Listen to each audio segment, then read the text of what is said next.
I mentioned the story of a blogger, right? Hamza Kashgari, Saudi guy. I mean, I'm going to say kid. I mean, he looks, 23 years old. He's 23 years old. And he sent out a couple of tweets that I thought were fairly benign and innocuous, but there are now people calling for him to be executed. Oh, yeah. Creeping Sharia? You betcha. Congressman Fred Grandy, of course, is a regular contributor to this program every Wednesday morning at this time, as a matter of fact, and he's been all over this story. Fred, good morning. Good morning, Jeff. You are not near your Twitter, are you?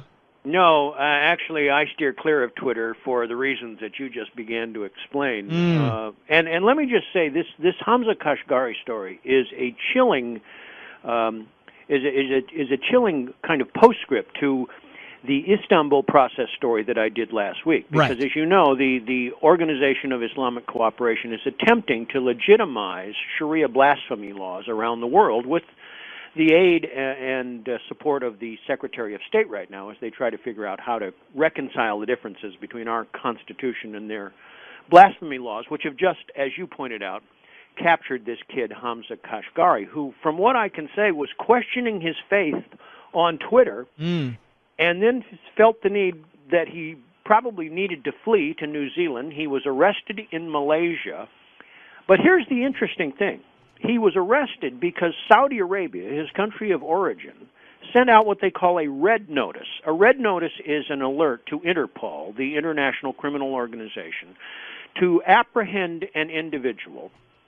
And that's exactly what happened to Hamza Kashgari. Now, what is this if not a Sharia police force? And I say that because Interpol has traditionally been an organization, and I'm quoting now from a source that has always referred to Interpol as an international coordination mechanism for national police authorities that is supposed to, and I emphasize supposed to, quote, respect human rights and free speech and steer clear of religious or political cases. Now, what is this if not a religious case? But what's going to happen to Hamza Kashgari, as you pointed out, is he's going to return to Saudi Arabia, where no less than about 30,000 people have called for the removal of his head, which, of course, is a legitimate form of execution in that country. Now, why should we be so involved in this? This could never happen here. Well, yes and no. And here's the connection that I wanted to bring out.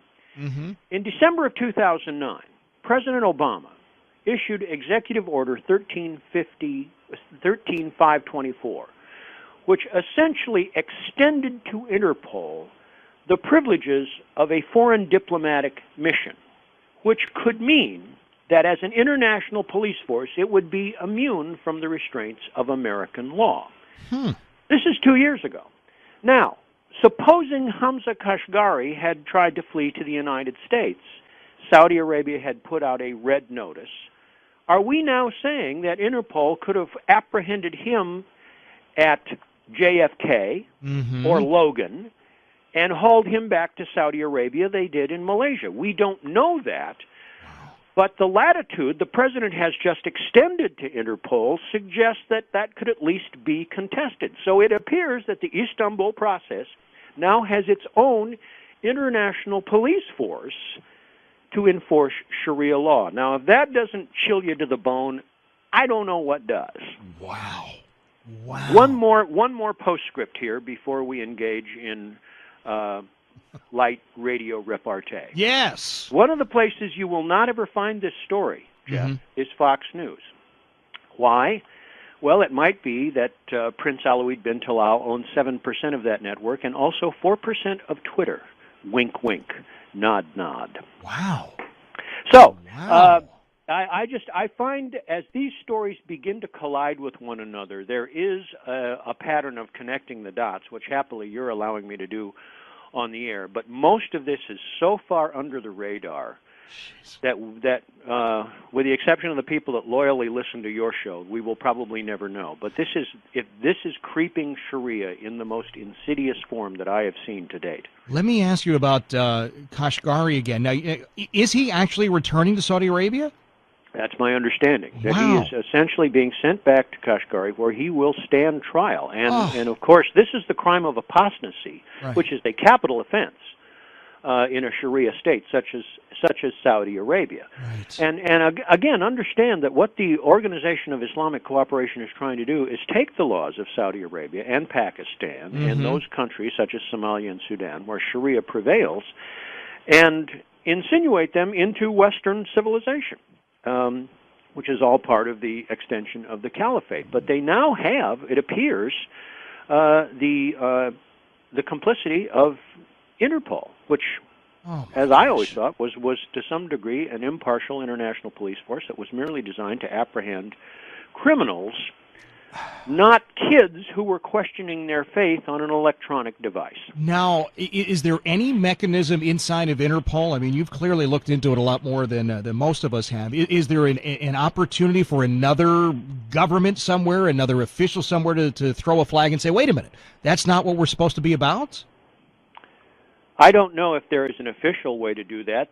Unofficially, the United States and most Western nations, Great Britain, take your pick, could stand up and say, what, are you kidding me? This is not what Interpol is in business to do. Stand down immediately and let this kid go to New Zealand where he was trying to find asylum, essentially. Right. But he was arrested in Malaysia, and of course the Malaysians saying, well, we got nothing to do with this, of course. But he was essentially ratted out in a Muslim country. So I don't know, Jeff. This story is to some degree on the back pages of most of our international journalism, but I find this to be enormously chilling right now and something that we need to pay very close attention to, particularly in light of Obama's executive order, which most of us didn't even know about. Right. And what about the money? I know we're just about out of time, but Fred, you were one of the first ones to shed some light on this whole Arab Spring. Now we hear that the president has budgeted just shy of $1 trillion in aid for the Arab Springers.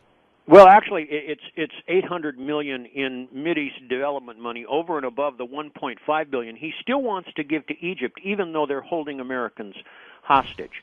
And this is after the Muslim Brotherhood has publicly announced that if the U.S. denies this aid, they'll break the Camp David Accords.